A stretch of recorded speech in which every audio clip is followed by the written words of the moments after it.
Welcome back to another video. We are going through the final last second prediction for the Iowa caucus slash primary. Let's get right into this.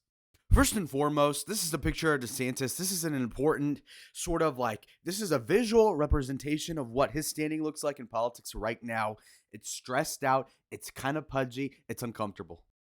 Anyway, so let's get down to what people are saying they're wish casting for before we get into the results. So first of all, already you can see that in the political obituary for DeSantis, this has been prematurely written by the media, the big media. All right, we've got that written down. But what's more is that we have Hal Lambert, who's the National Finance Committee chairman, and he's bullish. So what that means is that he's hyping him up, okay? Now, he's saying that a close second. Okay, wait. Watch this, right? A close second place finish would be a successful outcome for DeSantis. Okay, first of all, we all know, I'm not spoiling anything. Trump's winning by like upwards of 20, right? Okay, close second, by the way. Close second would be like within 5, yeah? Okay, well, if that's the case, then they're overestimating themselves by 15%. What is up with that? That's insane to me. I'll be frank. I would say third place is not good, he said. Well, that's looking rough. Okay, if we look here, this is literally subtitled as a potential group of DeSantis voters in Iowa. This is not what you want for your campaign, by the way. Just if we're making a prediction just off of like the physiognomy and the age, and even the way that this old guy's like bracing for impact as if his son just came out as transgender, you're like, holy shit, what the hell's going on? This is looking really scary for some people. All right. So if you look here, a donor for DeSantis says that it went wrong early and they've corrected a lot late. But by the time he had his footing, Trump had his foot on his throat, the donor said. So even the donors who've probably spent thousands, if not millions of dollars on DeSantis are saying, you know what, it's already over, dog. And it's looking horrible. So if you look over here, the final Des Moines Register, which is like the most common sort of thing people will point to, will show that he is still 32 points behind Trump and even behind Nikki Haley by upwards of 4%. Wow. Okay, this is tear jerking and crybaby inducing. Watch this.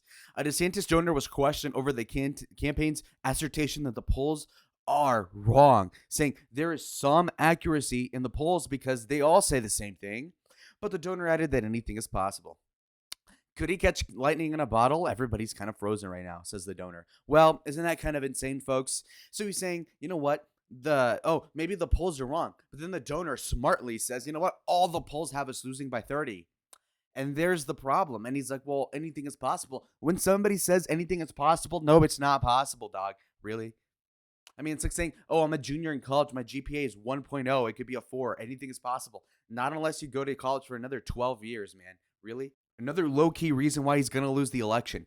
Ron DeSantis making a connection with the 60-year-old hag. Okay, we got that. But then look at the way how nobody else is looking at DeSantis, okay? Again, if you're believing in DeSantis, you'd expect this guy to be the next president, yeah? And so then when we look at this white guy right here, he's not paying attention to DeSantis at all. If we look at this guy, not even looking at him. This girl not looking at him. This girl not looking at him. This fat guy over here is not looking at him. This guy.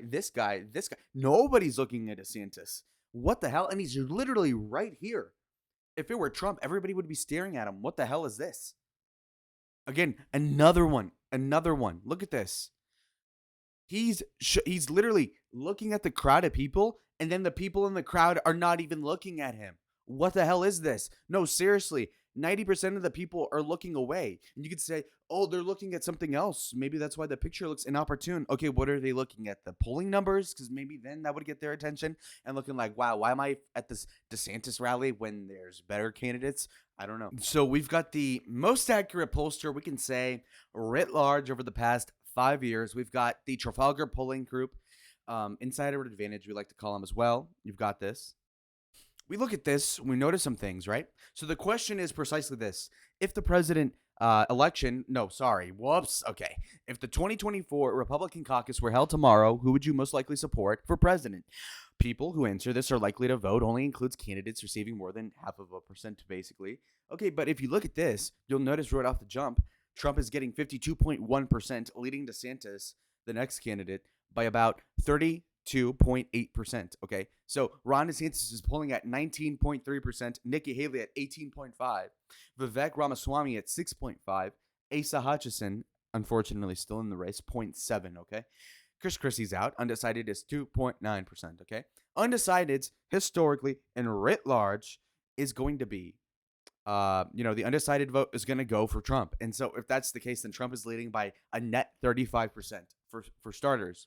Second of all, so this whole notion by the DeSantis donor by like, oh, we need a second close finish, bro, not going to happen. Nope. Okay. Some more variables for you folks. We've got an election in which somebody is dealing with a storm. We're dealing with horrible weather. I checked the weather app. It's at 0 at midday, 0 degrees. Okay. It's like 60 over here. We don't even know what it's like here in Arizona, but 0 degrees. This low turnout is going to be pro-Trump. And you could say, wait, what the hell? Wait, really? Isn't Trump already winning by a lot? Why would you even vote? Because people like to vote for Trump. It's called we do a little glazing.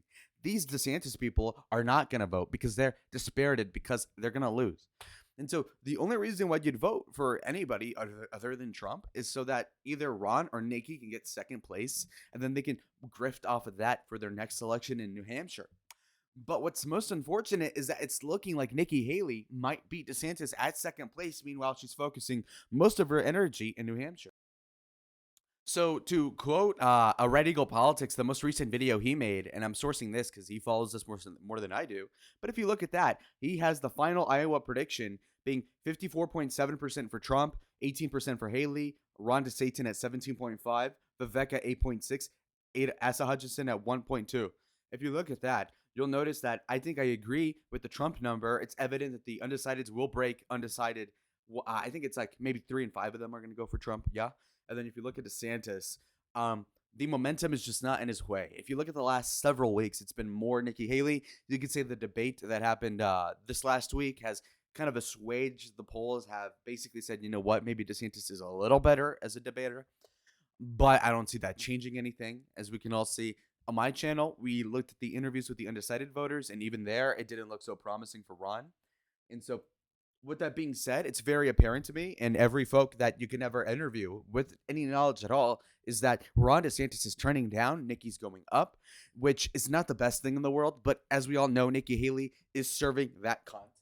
It's looking rough for DeSantis sisters. And what's more is that Vivek is a non-factor. And when Trump attacks Vivek, you might say, wait, what the hell, bro? But it's like, you know what? At some point, okay, you did well. You attacked my enemies. You attacked my ops. But janitor Vivek, IT servant Vivek Ramaswamy, I need you to bow out the race to inflate my numbers.